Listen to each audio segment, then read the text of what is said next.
the stage. All right. Good evening, everyone, and welcome. I'm State Senator Jason Lewis. I'm so glad that you've joined us tonight for our community conversation about the critical issue of housing in Massachusetts. This is the latest in the series of community conversations that we've been hosting for several years with the goal of shedding light on issues facing our communities and fostering constructive dialogue. The issue of housing access and affordability, especially in the greater Boston region, has risen to the top of the policy agenda for the state legislature and the Healey administration. This is because after years of modest growth, the greater Boston region is now experiencing a population decline, driven in large part by the high cost of housing. If young people cannot afford to rent an apartment or purchase their first home here, they are going to look elsewhere to start their careers, depriving local employers of their talent. If low and middle income families cannot afford to live in this area, this represents a significant threat to vibrant communities and continued economic growth. And if our seniors face few affordable options to downsize, then they too will struggle to continue living in places they have long called home. According to a recent study, a full-time worker in Massachusetts needs to earn at least $42 per hour to be able to afford the rent for a modest two-bedroom apartment. To put this in context, the minimum wage in our state is $15 an hour, and that's already among the highest in the country. The housing affordability crisis is also driving increased levels of housing instability and homelessness for our families. The Massachusetts State Legislature has taken action over the past 5 years by increasing funding for housing programs and housing construction, and by passing new laws to encourage or require local zoning reforms in order to increase transit-oriented multifamily housing production. But it's clear, much, much more still needs to be done. I'm excited that Governor Maura Healey is deeply committed to tackling this crisis.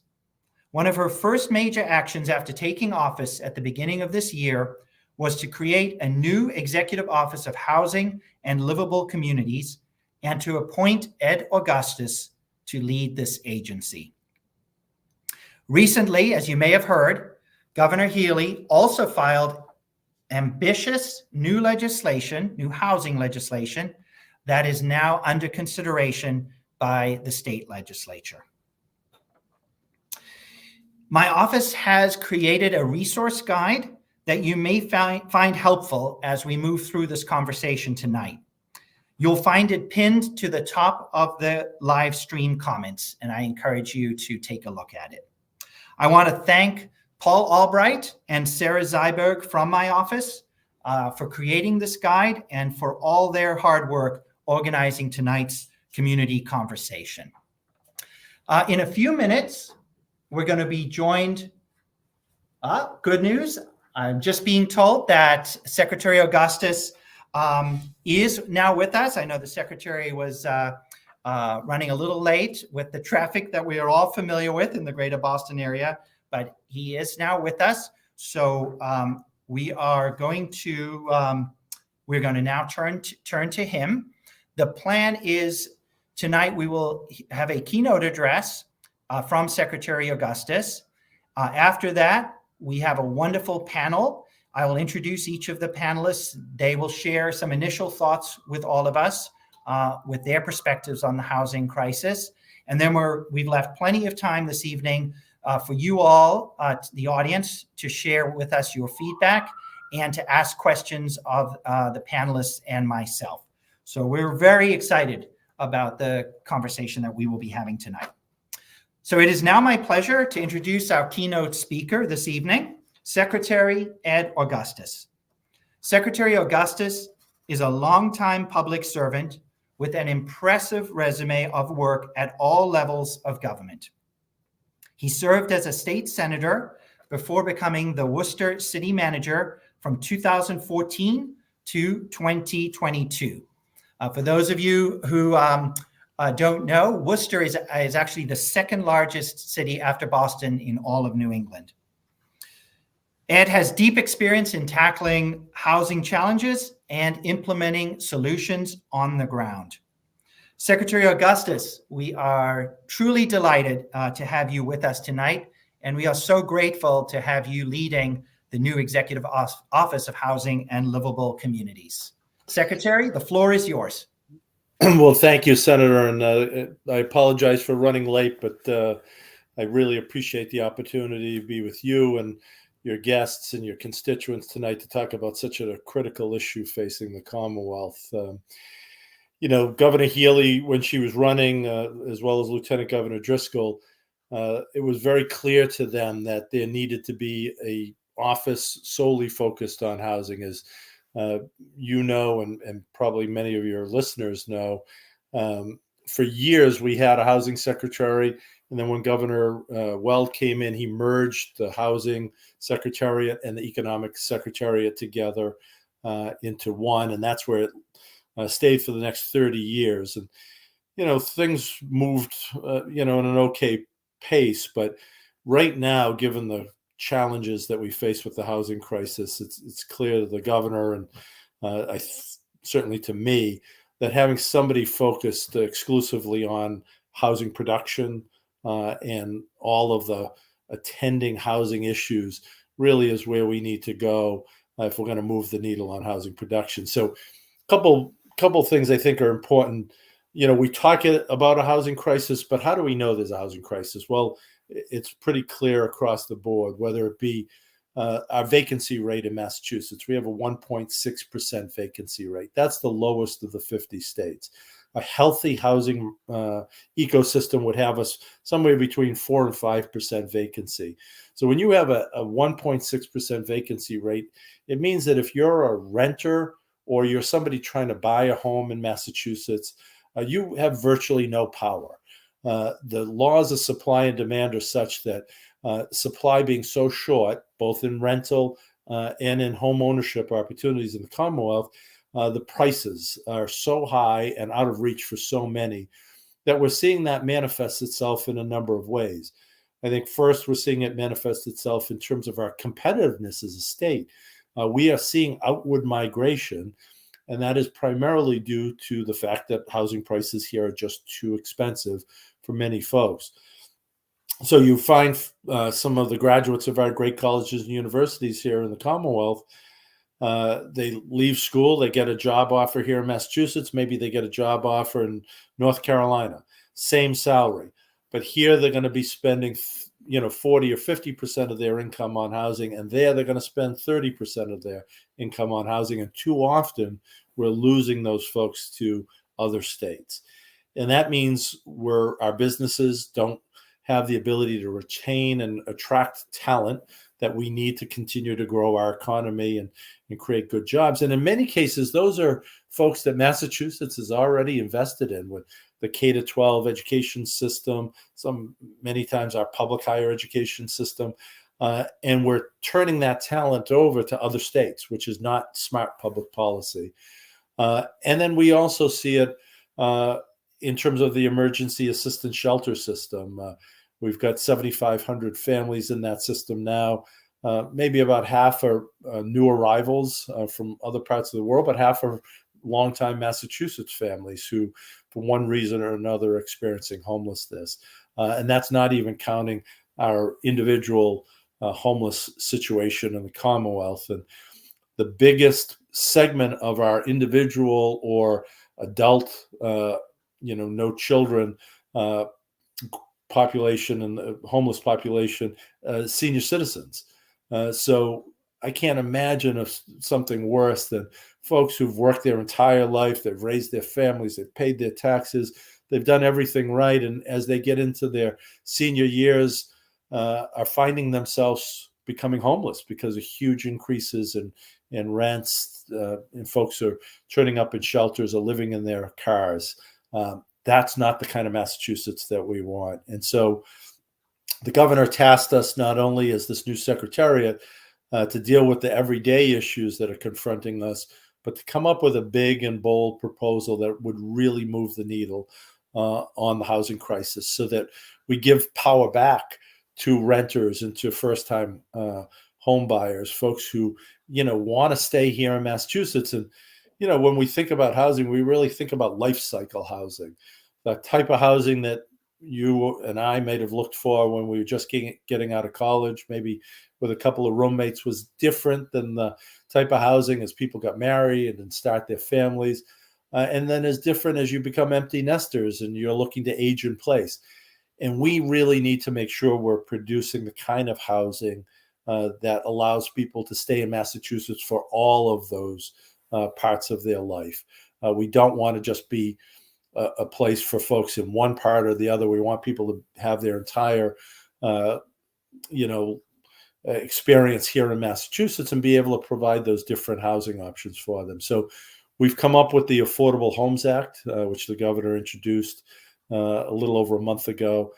I think it is probably one of the boldest pieces of housing legislation we've seen, at least in 50 years since 40B. It really is a combination of funding.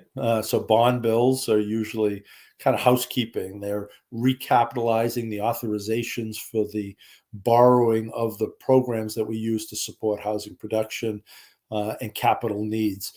And we certainly do that, but we do it at a much bigger and more robust level than we've ever seen before. So the Affordable Homes Act includes a $4.1 billion authorization to do things like doubling the Affordable Housing Trust Fund, tripling the amount of capital investments in our public housing infrastructure, significantly increasing things like supportive housing, which is a huge need as we try to address the former homeless population. We often know that rehousing them is not enough. They need the supportive services, the wraparound services that will allow them to stay rehoused. An innovation program that's going to allow us to kind of meet some of the challenges that we see as the office conversions become a bigger part of the strategy to create housing options in what was formerly office or retail space that no longer works for those types of uses, but are often in locations where you want density, where you want more concentrations of people in our downtown areas, near our commercial corridors, that often having that density and that housing above the retail that might be on the first floor, allows us to support that retail. Often, I know we use this as a strategy. When I was city manager in Worcester, we converted a lot of old office buildings that were never going to become Class A offices, but we turned into housing. We often saved historic buildings. It's more green because we're recycling and reusing parts of those buildings that don't have to be done by scratch. And we're keeping intact blocks. Often some of the worst elements of urban renewal have been tearing down historic buildings in the middle of an intact block and creating, a parking lot or other infill that doesn't fit the character of that area. So we think office conversions and retail conversions, whether they be old malls, are really good reuses of spaces for housing. And we've got funds in this innovation fund to support that housing conversion. I would say companion to the bond bill authorizations are 28 policy proposals. And they really run the gamut, some very big and significant and some more modest, but nonetheless consequential. Let me give you a couple of examples. One is ADUs by right, accessory dwelling units by right. We know, we've been reading the Boston Globe Spotlight series. We know local governments have been able to be very creative sometimes when they want to block certain types of housing in their communities. And that has created part of the challenge that we're in, where we've had some communities that have had virtually no housing growth in the last 20 or 30 years. And that doesn't allow us to keep up with the demands for housing, particularly multifamily housing. And so by creating ADUs by right, we take away some of the local barriers that have historically existed and allow folks who might have a room above a garage or an attic that could be converted to a unit, or a basement that has a walkout that could be an ideal, what was previously called an in-law unit. We conservatively estimate that 8,000 to 10,000 units of housing could be created in the first 5 years of that one policy change alone.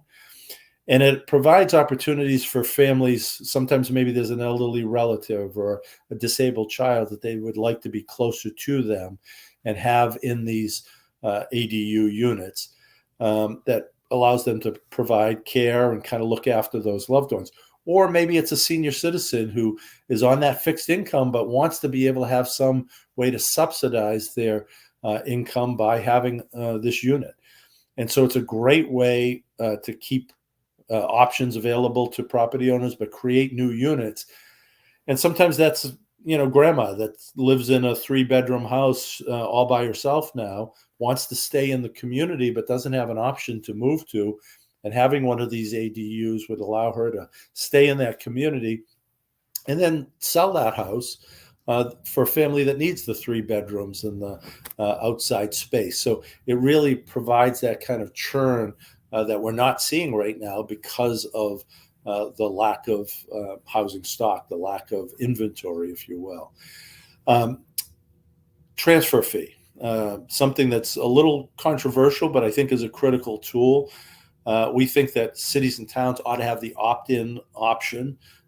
So if a city or a town decided that wasn't for them, they wouldn't have to do it, and there would be no transfer fee. But if a community decided that it made sense for them, they could opt in by a vote of the local legislative body, city council, select board, and they could put on a small 0.5%, 1%, or up to 2% fee on the transfer of property above $1 million. So it wouldn't necessarily impact first-time home buyers. Small transfers, we carve out a number of exceptions. So if the property is being sold for creation of affordable housing, it would be exempt from the transfer fee. But if you were selling a property for $1.2 million, the transfer fee would only apply to the $200,000 above the $1 million threshold.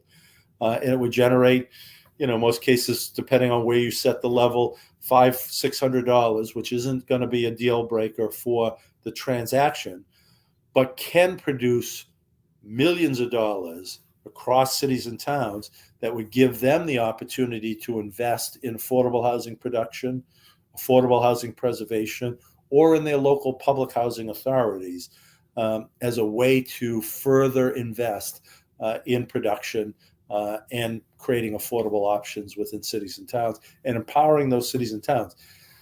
To me, that's an opportunity for our state dollars to go even further, because we would have partnerships with local cities and towns that would choose to do that. And we know there's some interest because there's about 12 local option bills that have been filed in the legislature, places from the islands to Boston to Somerville to a number of the Cape communities.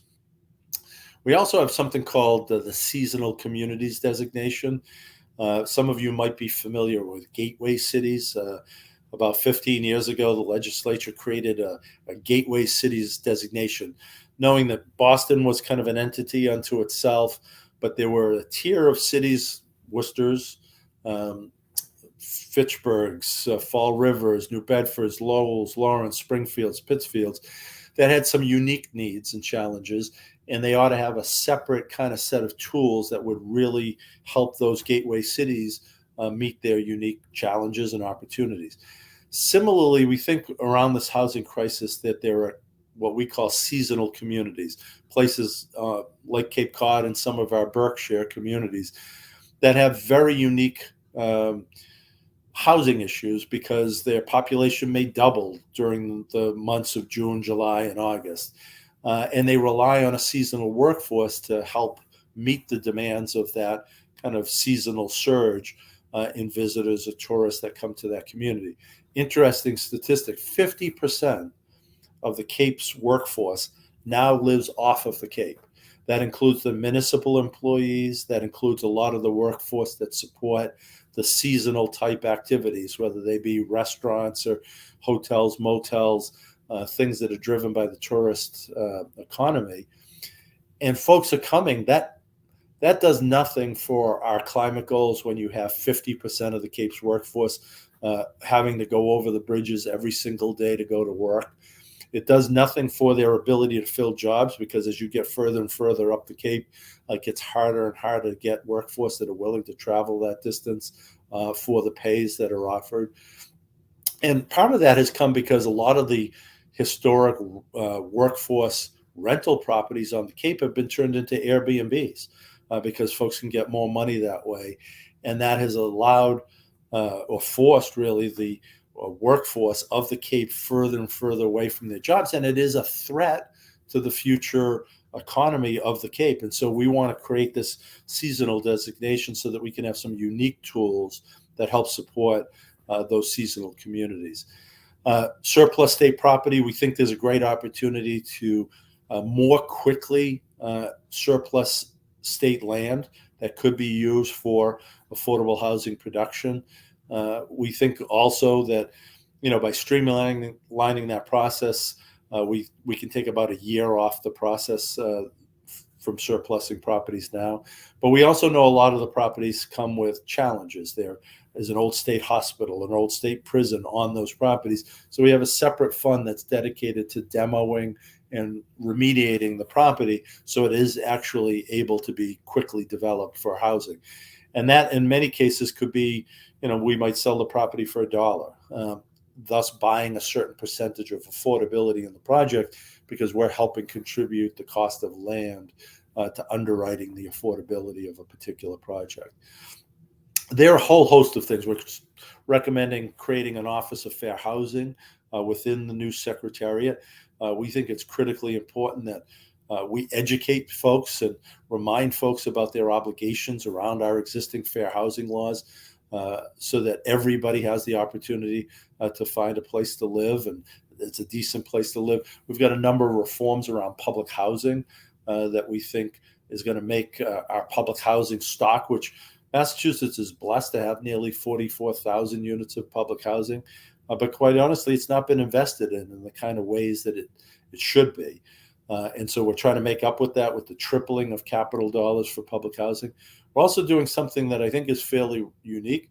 We're setting aside $150 million to decarbonize our existing public housing stock, thus advancing our climate goals and leading by example. Those are state-owned units. It's our obligation to decarbonize those. We know housing is one of the biggest contributors to carbon emissions, and we'll be building new housing, more energy efficient and decarbonizing our new housing stock. But we need to really tackle our existing housing, and there's no better place to do that than our public housing stock, and having this $150 million set aside to do just that in this bill. So I think the bill is far-reaching. It's comprehensive. I'd urge you to read the bill, get up to speed on it, weigh in with your legislators. Not everybody is as forward-thinking and as up to speed as Senator Lewis is on all things housing. And so, letting folks know about the benefits that hopefully you find in this bill and the importance to really act with some sense of urgency. Every single day, all you have to do is pick up the paper, turn on the TV, and you see the manifestations of this housing crisis. Or you go to work, or you go to church, or you go to a coffee shop, and you hear somebody who's put in their 10th offer to try to buy a home and come up short. And that frustration builds where people start to kind of rethink whether Massachusetts is a place that they can really have home ownership opportunities. So many different ways we're seeing the housing crisis manifest itself.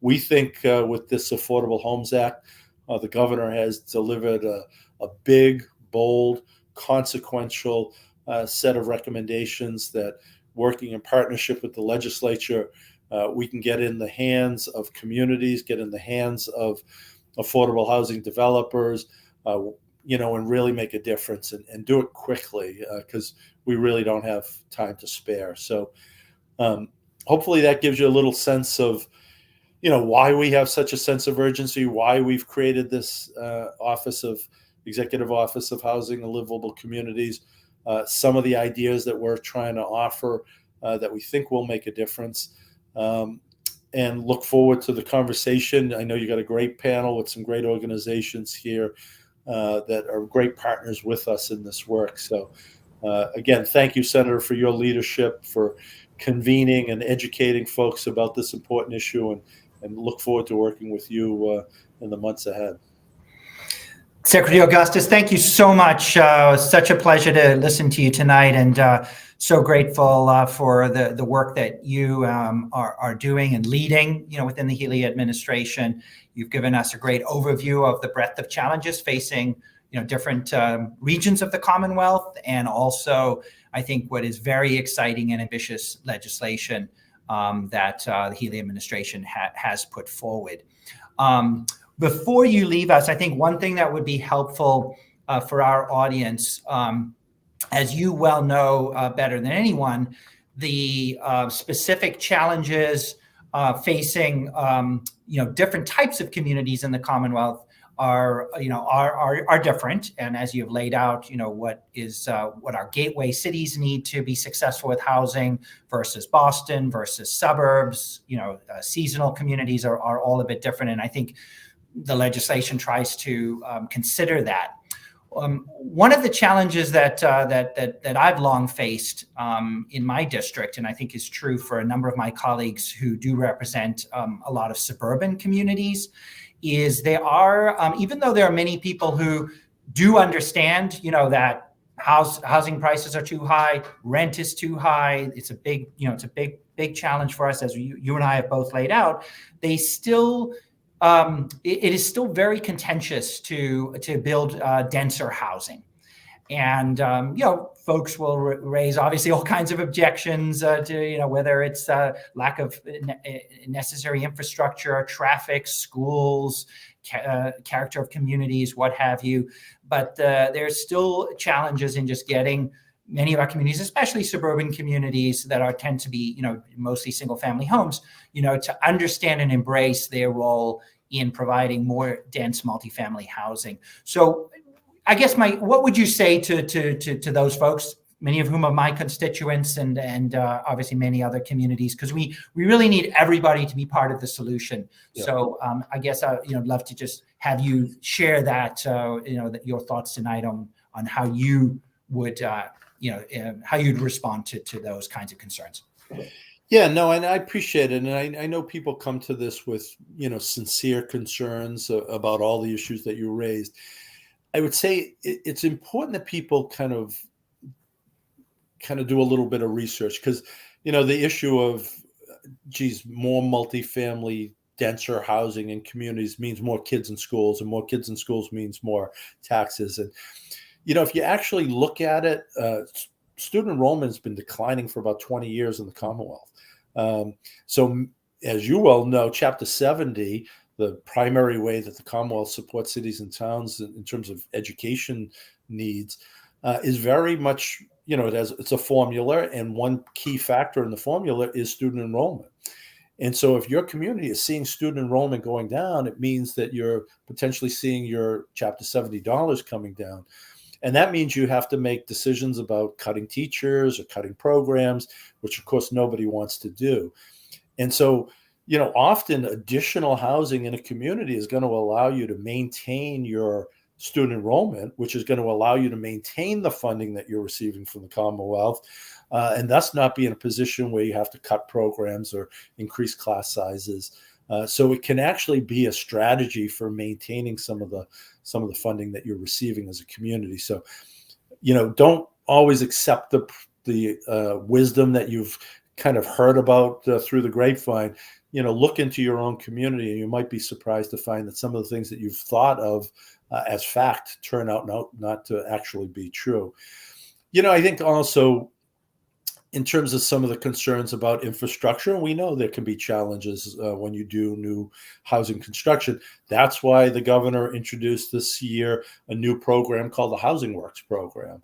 The Housing Works program, for those who are familiar with the MassWorks program, is kind of the sister program for infrastructure improvements to facilitate housing production. So if a given community says, hey, we need to upgrade our water or sewer connections, or we need a new street in order to access a development for housing, the Commonwealth can help support that through grants to cities and towns to do that infrastructure improvement.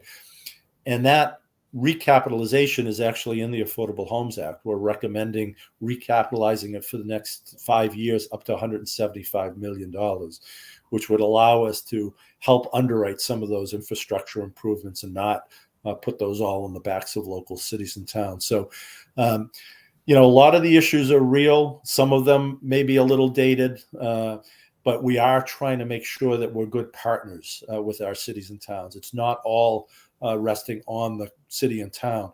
We want to provide the resources, the subsidies, whether they be the tax credits, which again, thank you to you and your colleagues in the legislature. We're just significantly recapitalized our LIHTC tax credits, low-income housing tax credits. That's our real workhorse in terms of affordable housing production. That is in almost every single deal that we do to create a certain amount of affordable housing. And then some of the tools in the Affordable Housing Homes Fund, will really allow us to support cities and towns when they come up with a project that they think is going to make a difference in their communities. We'll be able to be good partners, provide that funding, provide grants for infrastructure, and make sure that we can provide the workforce. Often you might find in your city workforce that you're struggling to keep DPW workers, police and firemen, teachers, because they have to drive further and further away because it's a challenge to find affordable places to live in those communities.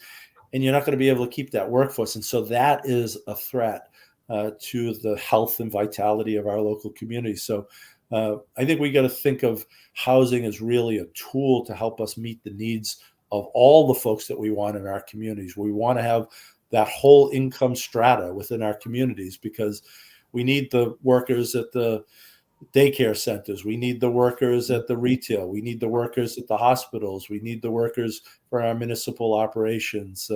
And we need to provide them decent, affordable places to live. Couldn't agree with you more. So well said. All right. Well, again, thank you so much for making time for us this evening. Very much looking forward to working together with you and your team in the months and years ahead as we continue to tackle this crisis. Thank you very much. Thank you, Senator. Take care, all. Take care. Have a good night, Secretary. All right. So next, we're going to hear briefly from each of our three terrific panelists.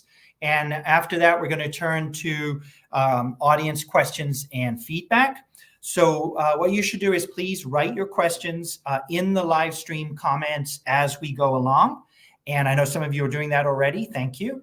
And we will try to get to as many of your questions and your comments as possible this evening. So it is my pleasure now to introduce our first panelist, Laura Rosi. Laura is the CEO of Housing Families, a nonprofit that is based in Malden, and I have the great privilege of representing in the State Senate. Laura also serves on the board of the Metro North Housing Corporation and is a member of both the Policy and the Housing and Economic Development Committees for the Urban Land Institute.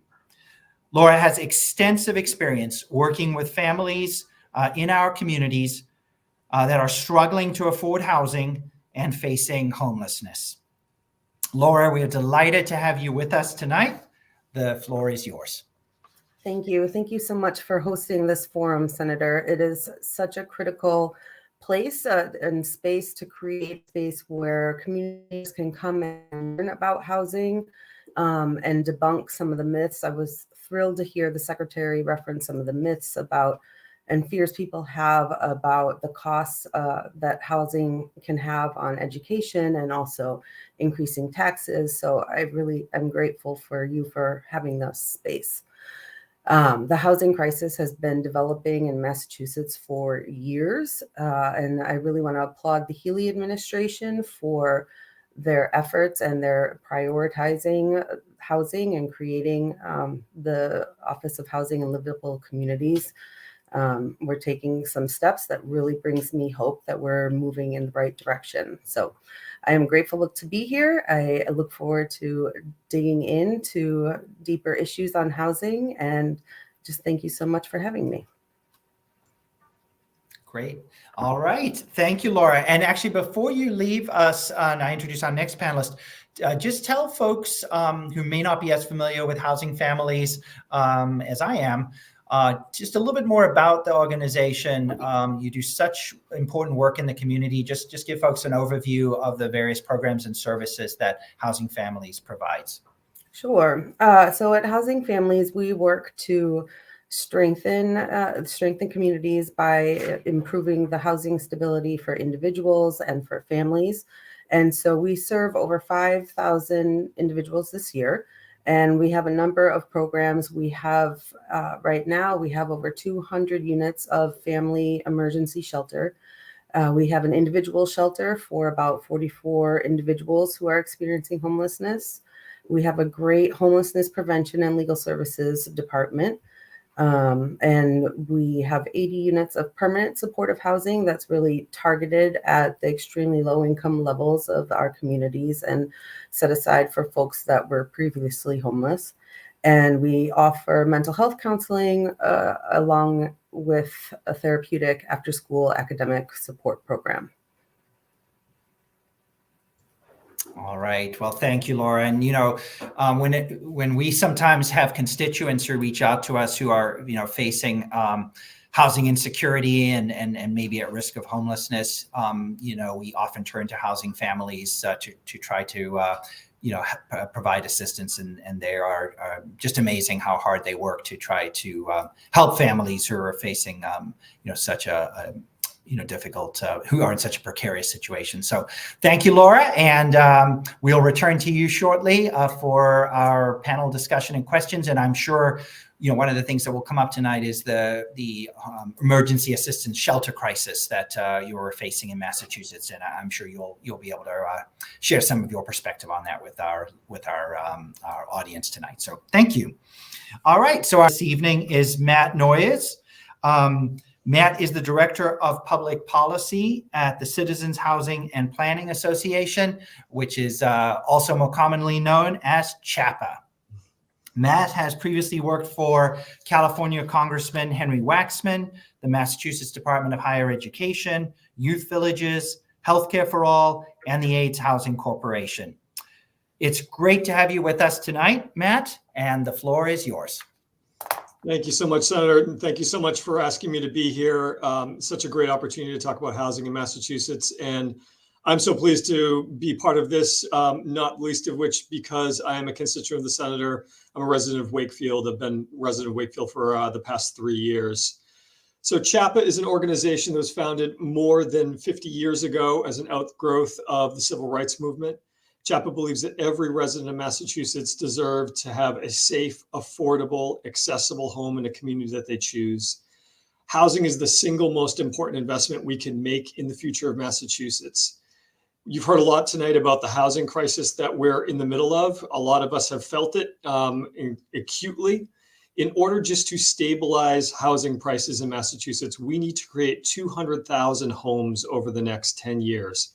That's just to stabilize housing prices. If we stabilize housing prices at a high level, that does not really help the future of the Commonwealth. So CHAPA also believes that of those 200,000 homes, 40,000 of them must be affordable to individuals and families at 80% of the area median income. and 30% of them need to be affordable to individuals and families at extremely low income levels, 30% of area median income and below. Of those 20,000, additional 10,000 should and need to be supportive housing units, have homes that are attached to services to allow people to maintain housing.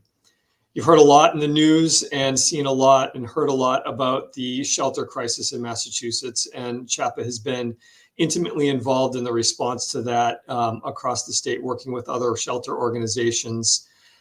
To a large degree, the shelter crisis that we see in Massachusetts is not a new one. Before we had the increase in new arrivals to Massachusetts, we already had 3,500 families in shelter in Massachusetts. And to a large degree, that was invisible because the shelter system as constructed right now could support those 3,500, but 3,500 is far too many families to have in shelter. One of the issues that we've run into with the shelter crisis right now is the fact that the system is not working the way it should be. Crises will happen to families, and there are situations that are unfortunate that will cause a family to have to enter shelter. If the shelter system was working the way it was supposed to, families would enter shelter, stabilize in shelter, and then exit shelter into affordable housing. One of the issues we're facing right now is there is not an exit for those families because there is not affordable housing available to them. So the shelter system is getting more and more and more backlogged, and we're not able to address the situation that we're in right now. If we had the stock of affordable homes in the Commonwealth, we would be better equipped to absorb what we're seeing right now and be in a better situation. So that's kind of a brief overview of CHAPA and what we stand for, and look forward to answering questions as we go. All right. Thank you so much, Matt. Hang tight, and we will be back with you very shortly. All right. Our final panelist this evening is Alex Pratt, who serves as the Deputy Director of Housing and Community Development for the City of Malden's Office of Strategic Planning and Community Development. Alex's project portfolio includes affordable housing development, housing rehabilitation, social services, park and playground construction, community engagement, and sustainability. As you can tell, Alex is a very busy guy. He has been deeply involved in Malden's efforts to tackle the housing crisis through the COVID-19 pandemic and beyond. Thank you very much for joining us tonight, Alex. The floor is yours for your opening comments for our audience. Thank you very much, Senator. Thank you for having me. It is an honor to be with you and with your constituents, of which I am happy to count myself as one, like my fellow panelist, Matt. I live in Malden, I work in Malden, and I'm really excited to be working in Malden and in this time. It's a really exciting time to be in the city of Malden and watching what a city can do to respond to the housing crisis that we are in. Since 2019, the city of Malden has created an affordable housing trust fund and seeded it with $1 million. We got an additional $300,000, and we just spent nearly all of that money on a couple affordable housing development projects, which is exciting, but demonstrates the need for more funding for affordable housing. We created a inclusionary zoning ordinance, which, for those who don't know, requires that market rate developers build a portion of their units to be affordable at a certain income. Ours is one of the most aggressive inclusionary zoning ordinances in the state in terms of the level of affordability that it requires. But we also importantly took a step of making sure that it was still feasible for those developers to build housing, because we don't want to have requirements that are so stringent that it prevents development at all. And then when COVID hit, we really responded in just a number of ways and launched a slew of programs, beginning with a 2020 rental assistance program, an eviction prevention program, getting money out to our residents as quickly as possible. At least for the first half of 2020, and I think the first half of 2021, our program was serving more Malden residents than the state's rental assistance program was. And we're just able to process applications faster because we were working with local providers, whereas the state's program was backlogged pretty significantly due to just the amount of demand coming in across the state. Additionally, when the state's eviction moratorium expired, Mayor Christensen instituted a local eviction moratorium in Malden. our moratorium was in effect for more than 400 days. And we know that that saved dozens of families, if not hundreds of families, from being evicted. At the same time, we were very intentional to make more rental assistance available so that the landlords who were not getting rent from those tenants who were out of work also were able to pay their bills, and everyone was made whole. And then as we were coming out of the pandemic, we contracted with Housing Families to create a new City of Malden Office of Housing Stability. This is something of a one-stop shop for Malden residents who are seeking housing needs, who are facing eviction or need rental assistance, or even just having a non-monetary dispute with a landlord, a tenant, really anything that could threaten their housing. It is our one-stop shop for residents who need help with their housing stability.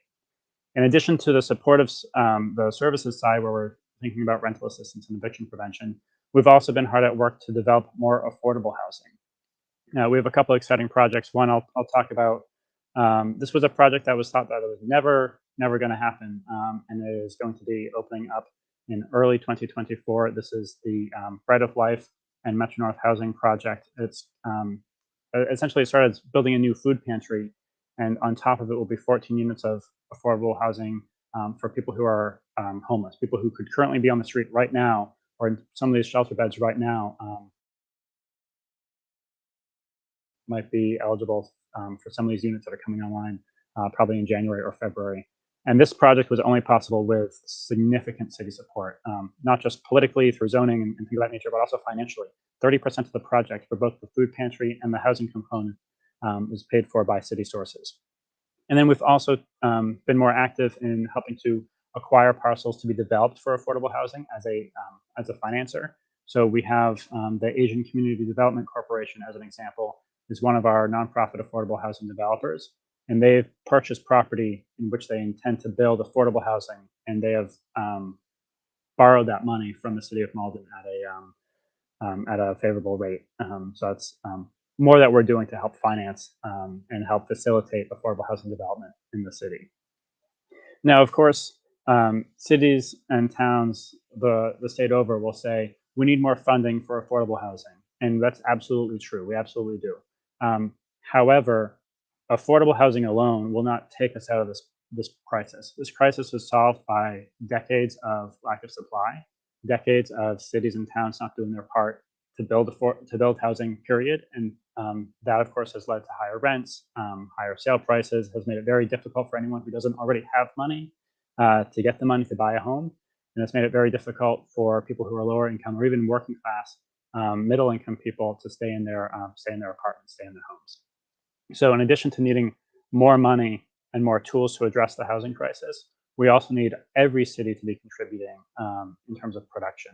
Malden, I'll say in Greater Boston between 2010 and 2020, the population went up about 9.4%. In Malden, our population went up 11.4%. That's because Malden is contributing greatly to housing production. We will continue to play a role. We will continue to do our part, but we really need to see other communities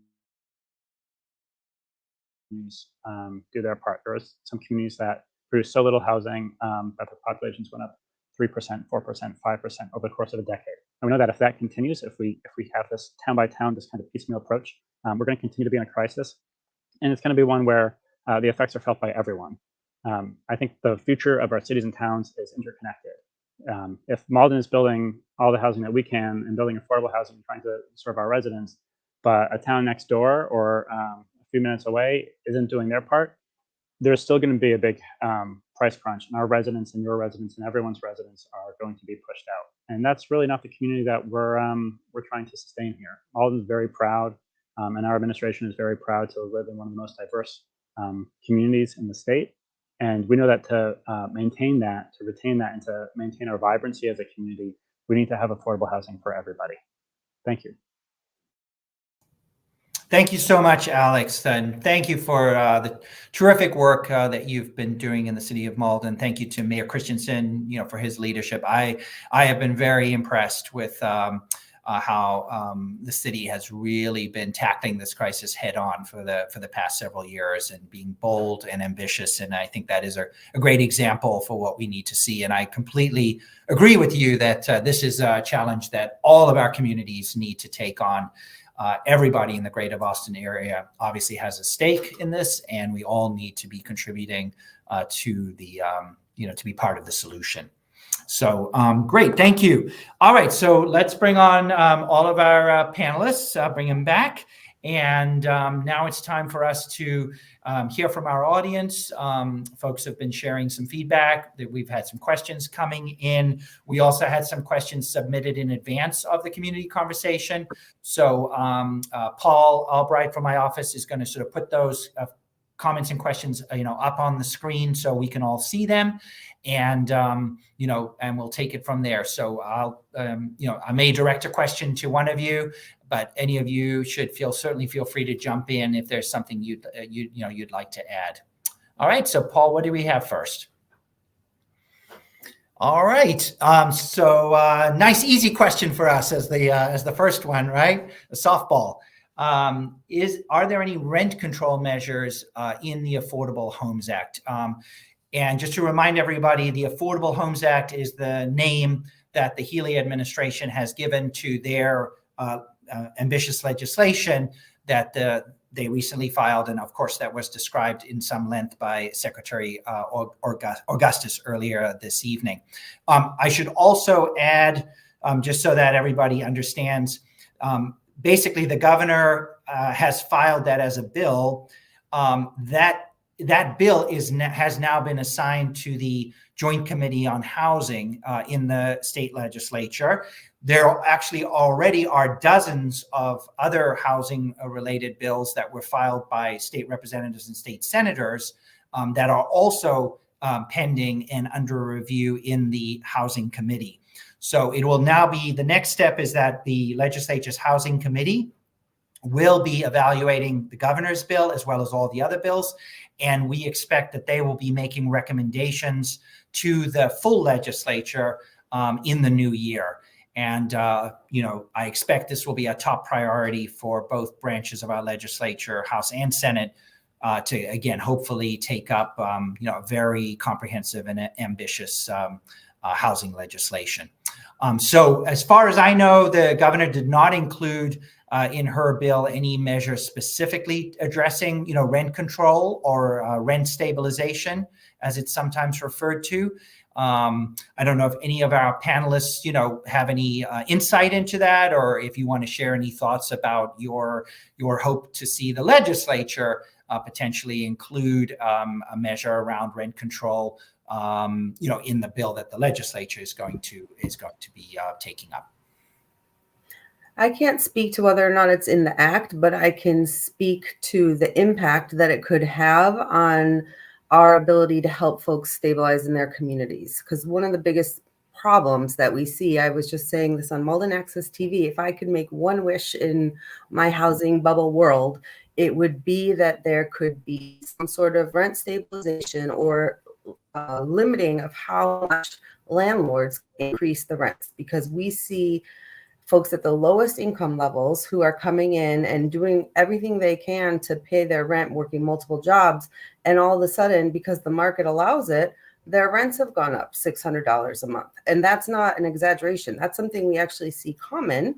$300, $600, they go up drastically.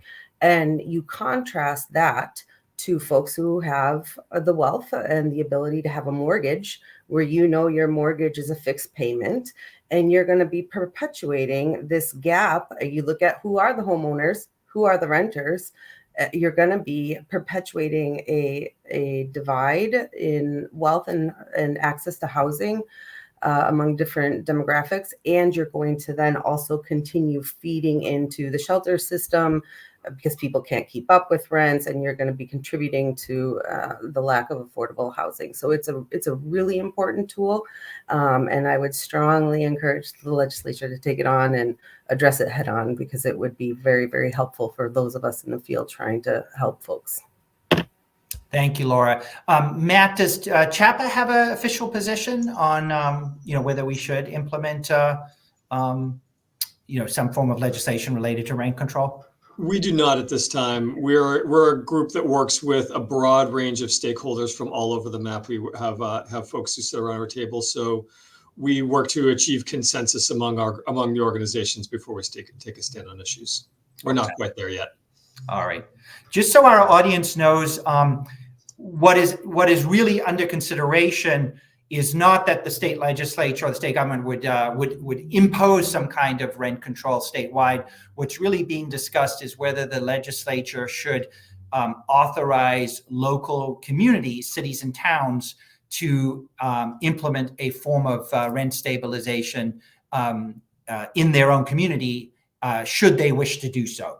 And a good example of this, of course, is Boston, where Mayor Wu and the Boston City Council have put forward a plan, a rent stabilization plan, and that is actually now pending before the state legislature as a home rule petition.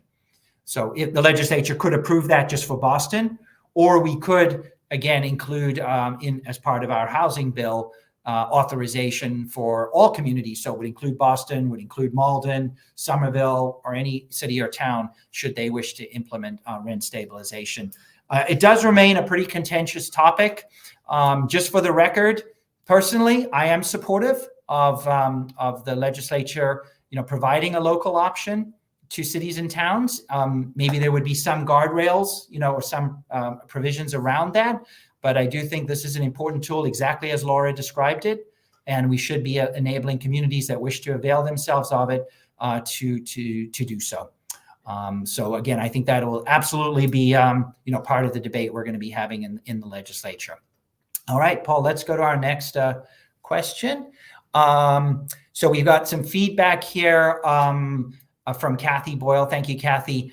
Around the ADUs. I think this is in reference to what Secretary Augustus said. The governor's legislation would, one of the policy proposals in there would require that cities and towns allow for accessory dwelling units by right. And Kathy's pointing out that it's important to allow for 2 bedrooms. So for somebody who may require a live-in aid if they have a disability. Thanks for that feedback, Kathy. Important point. Any one of our panelists have any thoughts about, either what Kathy said here specifically, or just more generally about the role of ADUs in addressing our housing crisis? With the way that the administration included the piece on ADUs in their legislation, it's very broadly written to allow for a range of ADUs.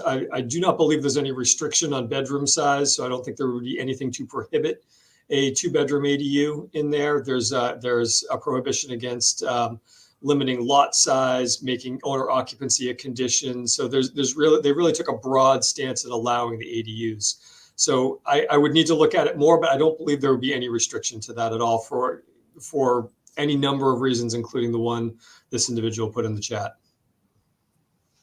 Great. And of course, many of our communities, including some in my district that I represent, but also statewide, already do have policies, around accessory dwelling units and trying to, support and encourage them. But this would, if the legislature included this in the bill, then, this would be a consistent policy statewide. All right. Let's go to our next question. All right. From Fred Smith, I'm told by a sympathetic developer that it's not economically feasible to have apartments geared to families with incomes less than 30% of area median income because the subsidies are insufficient. So this is an important question because it gets to deeply affordable units, right? Because a lot of times when we talk about affordable housing, that's not actually affordable for many of our working families, just given how high the cost of living generally is and what folks' incomes are in the greater Boston area. So who has some thoughts on this question and what we need to do to really address what's often referred to as deeply affordable housing? I'm happy to take a first stab at this. Thanks, I'm sure Laura and Matt both have other things that they could add as well. Deeply affordable housing is one of the hardest things to build. And this question from Mr. Smith hits on it exactly. It's not the cost of building the unit. It costs as much to build the unit, whatever the AMI is. It's maintaining that unit. The subsidies are absolutely a piece of that. So we've asked, and I know, Senator, you've sponsored and have supported efforts to increase state vouchers. We also need increases in federal vouchers. One of the benefits, one of the side benefits of increasing the minimum wage, as the legislature did several years ago, was that it decreased the relative burden on those programs so that that money could be split among more households and more families. Another example of the interconnectedness of this problem with so many other challenges. Without deep subsidy, you're not able to have those 30% AMI units. It's just not just for the rent, the cost of the rent itself, but also supportive services that families in those situations typically need, whether that's counseling, training, food, mental health, all sorts of different services that I know Laura and Housing Families put a lot of time and effort into doing diligently. It takes money, it takes investment. But in Malden, 20%, 25% of the city falls within that income category. So we talk a lot about how just over half of our population is below 80% AMI. And say, okay, so if 56% of the population is below 80% AMI, then that gives you a good idea, right? But it's actually true that there are a substantial number of people, 1 in 4 residents in Malden, who are at 30% AMI and below, who would need that deeply, deeply affordable housing. And that's very difficult to build. So I spoke earlier about the Bread of Life Metro North Housing Project. That project already has what we call project-based vouchers in hand, so that we know that the households that will come in and live in those units will bring that funding with them, or that funding has already been secured, I guess I should say. But it is those are deeply challenging, highly competitive vouchers to get, and it becomes it's a significant challenge on the funding side at both the state and the federal level. And Alex, just for the benefit of our audience, if you know this off the top of your head, just what dollar amounts are we talking about here in terms of area median income, and then what would be 80% of that or 30%? Do you remember those numbers roughly? I don't remember them, but I have a cheat sheet here, a handy cheat sheet. I figured you might. Yes. So for a family of 4, 30% AMI is about $42,000 a year. 80% AMI for a family of 4 is $111,000 a year. And this is actually, this might be a couple months old, so it may have gone up slightly. But for a 1-person household, that's about $30,000 or lower. It puts you below 30% AMI. And if you consider those numbers and think, whoa, that's 30% of the area median income, or that's 80% of the area median income, it shows you just how rapidly the median income in Greater Boston has just skyrocketed over the years. And it's really, it's really impossible for the average or the median person to really experience those gains. It's really people at the topper income levels, the higher income levels, who are experiencing so much of those gains. And people who are lower income are seeing some gains, certainly from the minimum wage and things like that, but not to the same rate. And then when you compare that with what we're seeing with rents, it's just not keeping pace. Absolutely.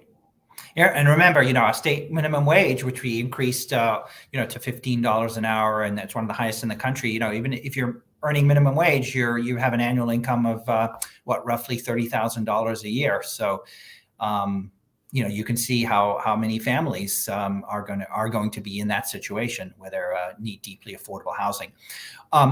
Something that hasn't come up too much tonight, but is, I think, another important part of this puzzle is public housing.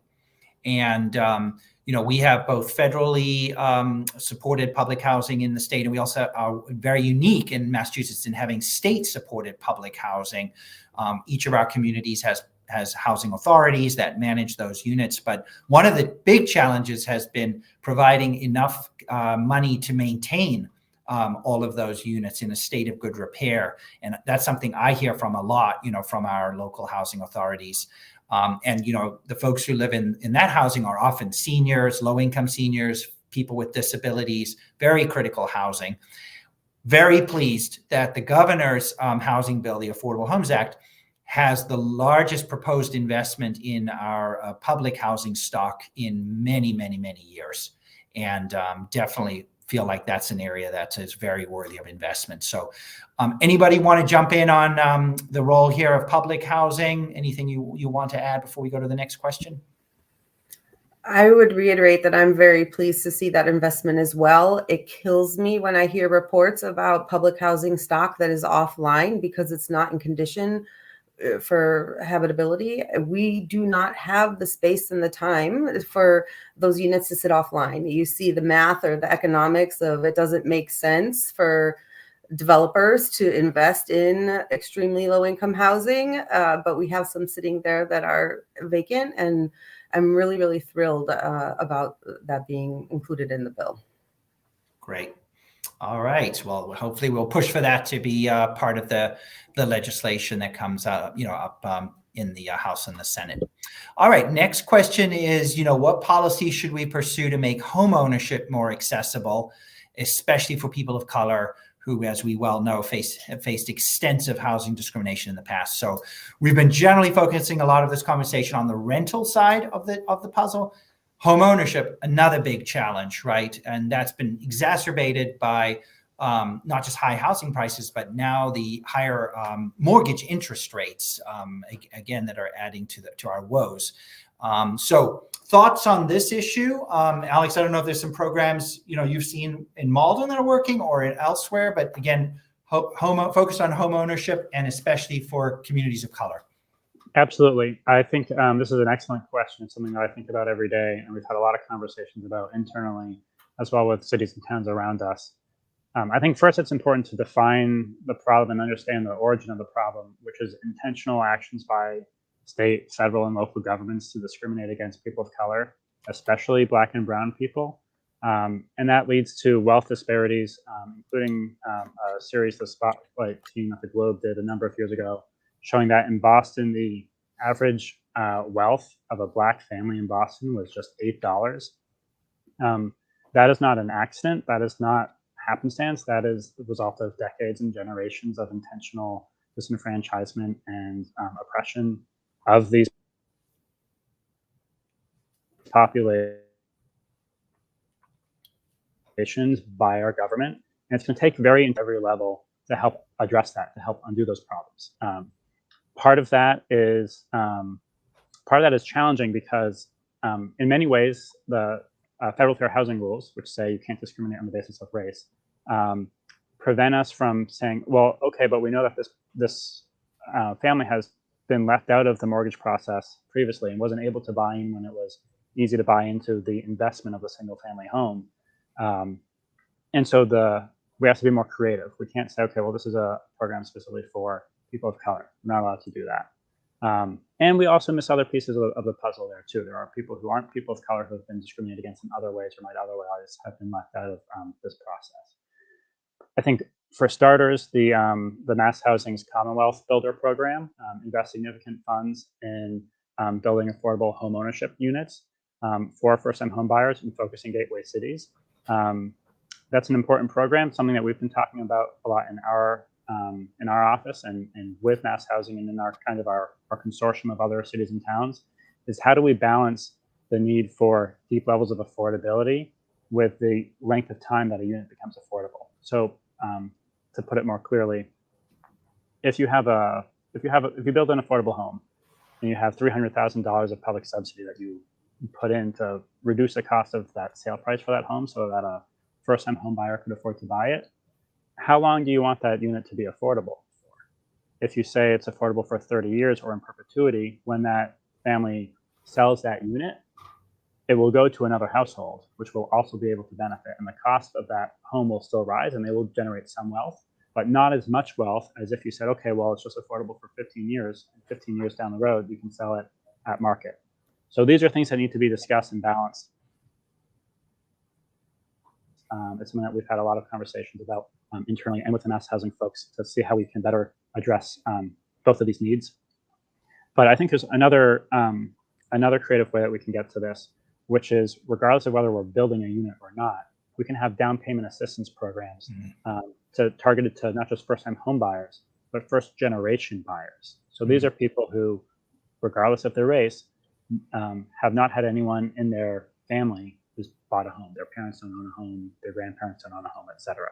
And there are different ways that you could design these programs, but essentially it would be a way to target this issue here, which is that if you don't already have generational wealth inherited wealth or wealth from wealth in the form of equity in your family's home, you don't really have the leverage or the capital to purchase a home of your own, and you're left out of that homeowning investment for another generation.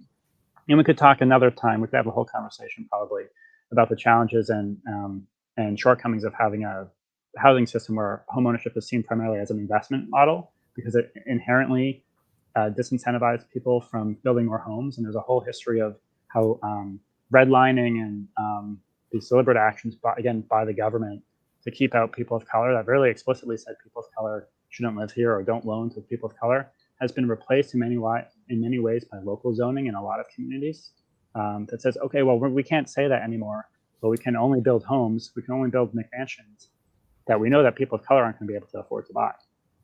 And so a lot of these systems of oppression are alive and well. And again, it takes a lot of bold, creative action, and I think committed action to address the problem fully. Thank you, Alex. Shared a lot of good insights with us there. Laura, Matt, anything you wanted to add on this area around homeownership, and especially?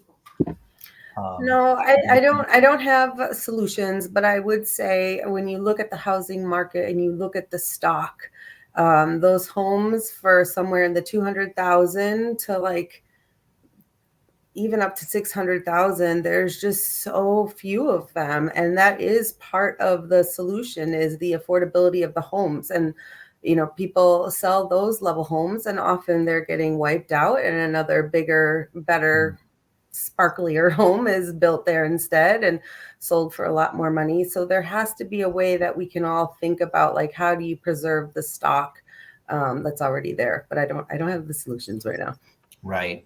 No, totally. I've seen that all across our communities, smaller homes that are certainly more affordable for first-time home buyers, more modest incomes. And a lot of those, we're losing. And I agree that we need to figure out ways to save them.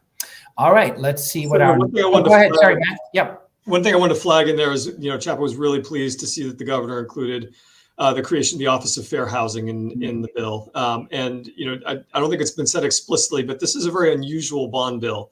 Previous bond bills were strictly the authorization levels for the programs, the funding in there, which is incredibly important. This bill includes any number of policies, a lot of really, really great policies that mirror CHAPA priorities, which we're really pleased with. But the Office of Fair Housing has been a top priority for CHAPA.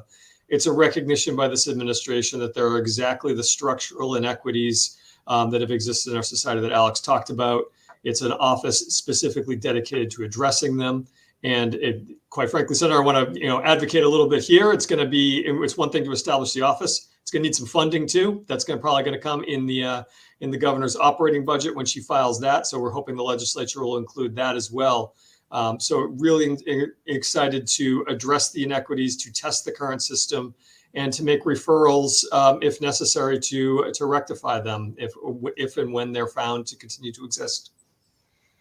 Great point. Yes, thanks for highlighting that. I was also very pleased to see that included in the governor's proposal, and I'm certainly going to be pushing hard for when the legislature takes this up, as you said, not just to have this be a bond bill, as important as that is to authorize the funding for public housing, for all of these other housing programs. We also want to implement a range of these policy solutions that we've been talking about tonight, and maybe even some more that the governor did not include in her proposal. All right, let's see what's next. Yes, we knew this was coming tonight. Our state's emergency shelter system for homeless and migrant families has been pushed to the brink. Boy, this is a tough one. So just to remind our audience, Massachusetts has a right to shelter law. This law was passed in the early 1980s when when Mike Dukakis was our governor. And we're the only state actually in the nation that has this right to shelter. And I'm very proud to live in Massachusetts, a state that does believe that we shouldn't have any family with children or a pregnant woman forced to sleep on the street or sleep in a car or some other unsafe housing. Well, housing's the wrong word, but unsafe situation. So we've had this in place since the early 1980s. We have met our commitments, through the decades, but we are seeing an unprecedented increase over the last year in, as was said earlier this evening, both by Massachusetts residents, who, because of the housing crisis and the unaffordability of rent and home ownership, are facing housing instability and homelessness, and also because we have been seeing more and more migrants from various parts of the world who are making their way to Massachusetts. Many of them are also going to, New York and Chicago and many other places. And until they can get on their feet, they may need emergency shelter as well. So it really is a difficult situation that we're struggling with, how to balance our obligation under the law, our moral obligation to, help these families and these, and many of them coming from extremely traumatic situations that they've escaped from, and at the same time, what do we do when we just literally don't have any more shelter space and we don't have the services, to support these families? So don't expect any of our panelists has any easy answers either, but love to hear your thoughts as well. I don't know, Laura, maybe you want to kick us off, because I know you're very familiar with the way the emergency shelter system works. But what are your thoughts on this topic? Yeah, it's a tough time, but it's been building for years. Like I said in the beginning, I've been in the shelter system. I've been working in the shelter system for 15 years. And when I started as a housing advocate working with families in shelter, the average length of stay was 9 months to maybe a year before they could access that subsidy.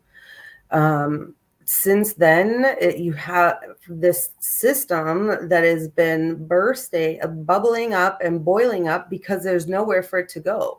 For the shelter system to function properly, you need an exit plan. You need the housing for folks. And that just hasn't been there. So the new arrival piece, that's definitely added, and it's brought it up and boiled it up very fast, but the system has been broken for a long time. And I think that's really important for people to understand. This isn't just happening because we have a bunch of new arrivals in Massachusetts. There's a combination of the housing crisis and then some broken federal policies on immigration. And I think Healy, putting pressure at the federal level and calling for increased times for people to be able to work, or, to hurry up and let them be able to work is necessary, because people are going to be sitting there for a long time if they can't work. So the solutions are this, I think, having the conversations, doing the work to make sure that we are creating more housing, that we're talking about how do you control the housing costs, and we're also investing in prevention and stabilization resources, because we saw a lot of investment during COVID. There was a lot of money being put into making sure that folks were able to keep up with their rent. Some of those programs are drying up now, and it's going to be really important that we are doing what we can to stabilize that end so that they're not feeding into the system moving forward. Yep. Well said. So a couple of weeks ago, CHAPA sent a letter to Governor Healy, Lieutenant Governor, Secretary Augustus, as well as legislative leadership about the current shelter crisis. And we pointed to 3 buckets of work that could be undertaken right away: prevention services and permanent housing. On the prevention side, it's funding programs like RAFT, rental assistance for families in transition, home base, programs to prevent families from entering shelter in the first place. For families currently in shelter, particularly migrant families, there needs to be recognition for their unique circumstances, their trauma, provide services for them to allow them, like Laura said, to get back on their feet, and to put them into a position where they can fend for themselves, because they're in a very challenging situation in an area that they're not familiar with. And then permanent housing at the same time, so that we are facilitating exit from shelter. So that would be directing MRVP, Massachusetts Rental Voucher Program, vouchers, subsidies to families currently in shelter, looking at the current housing stock, public housing stock that's offline that Laura referred to earlier, making sure we do a concerted effort there on that front. The bond bill is the long-term solution to this by creating affordable housing. That's not going to help the families in shelter right now. We can't wait for that. Putting a shovel in the ground today does not help those families for years down the road. But there are things that we can do. The legislature has a supplemental budget, and we'll hope that gets acted on soon. It contains $250 million. That doesn't solve the problem, but it does recognize that it's cold out right now, and we can't have anybody out on the streets. We need to address that right now. Definitely agree. Definitely agree. Yep. Thank you. I would just add quickly to Laura and Matt's comments. When COVID hit, within a month, I think even within 3 weeks of the state declaration of emergency, they had opened up a new hospital in the Heinz Convention Center. It showed great urgency and understanding of the impact, or the potential impact of COVID really quickly. And it used the resources that the state has in an emergency to respond to an emergency. I was very pleased that Governor Healy activated the National Guard. I think there's still more that the National Guard could do to set up temporary facilities. I saw, as we were discussing before the call, Senator, the MBTA is making some of their office space available just for folks to stay overnight. But it really underscores the need for a more significant triage center led by the state in a way that cities and towns and even local organizations don't really have the capacity for in the same way that the Mass National Guard may. And that center would help address these problems while we help frankly keep people alive while we wait for the placements to come through and we wait for the additional help from the federal government. I think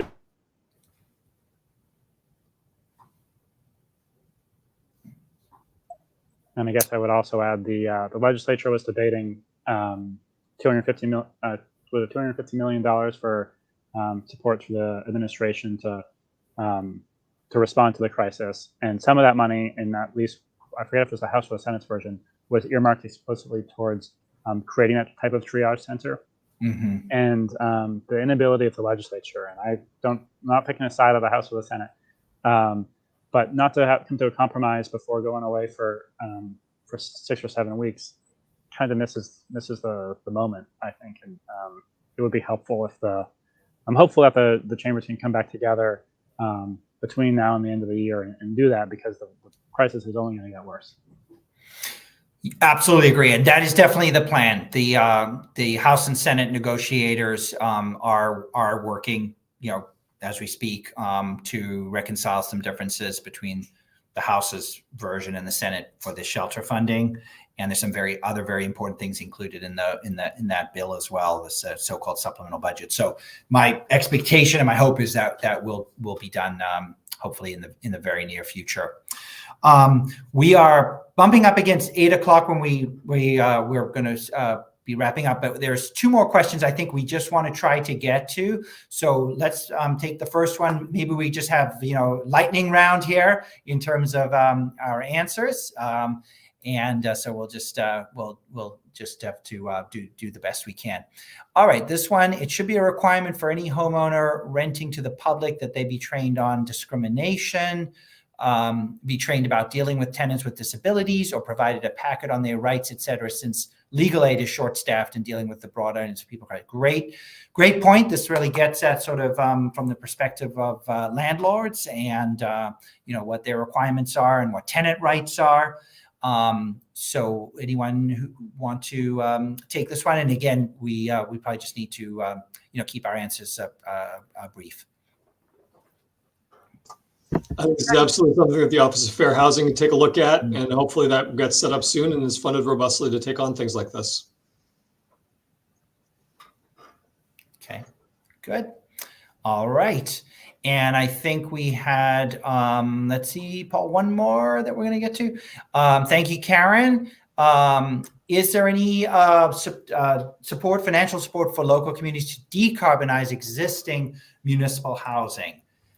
So that is another important part of this conversation, and we didn't really have time to get into as much tonight, but is, the climate crisis. We have a housing crisis, we also have a climate crisis, and housing is a big part of what we need to do around decarbonizing our housing, electrification, clean heat, and we need to be able to do that, for folks who are low income as well, and that requires support. So anyone have any the thoughts around this particular question? And I know Karen specifically asking about municipal housing, but I think we could broaden that maybe to just generally supporting efforts to decarbonize housing and support our climate goals. The bond bill contains, as the governor proposed it, $150 million for state public housing decarbonization. So that's one piece of it. There is also a piece of legislation that's out there right now that would double the deeds excise fee on real estate transactions with certain exceptions, and that would raise funds as well to look at housing decarbonization as well. So that's another opportunity that's out there that the legislature could take up. Just echoing support. Great. For that proposal, Matt. Good to know. And also, I just heard today, I don't know if it's public yet, maybe I'm speaking out of school here, but there will be an announcement from the Healy-Driscoll administration tomorrow, actually, about, I believe it's more than $20 million that they're going to be making available for making certain types of housing, largely affordable housing projects, more climate resilient and for decarbonization efforts. So I haven't yet seen the details on exactly where those grants will be targeted, but again, this is all part of our state's larger strategy to also combat the climate crisis, which again, we know housing is an important part of that overall solution. So I know we could keep going for probably another hour. There's just so much to this topic, but we've had a very important and rich conversation tonight. I'm so grateful to Secretary Augustus for joining us. Thank you so much, Laura, Matt, and Alex, for sharing your wisdom with us this evening, and for the really important work that each of you does every day, within your organizations to help the residents of our communities and our Commonwealth. I want to thank everyone who joined us tonight for this community conversation. I want to thank you all for your excellent questions. And I want to encourage you to continue to provide feedback to me and to other elected officials, both at the town and city level, as well as the state level, our federal delegation as well.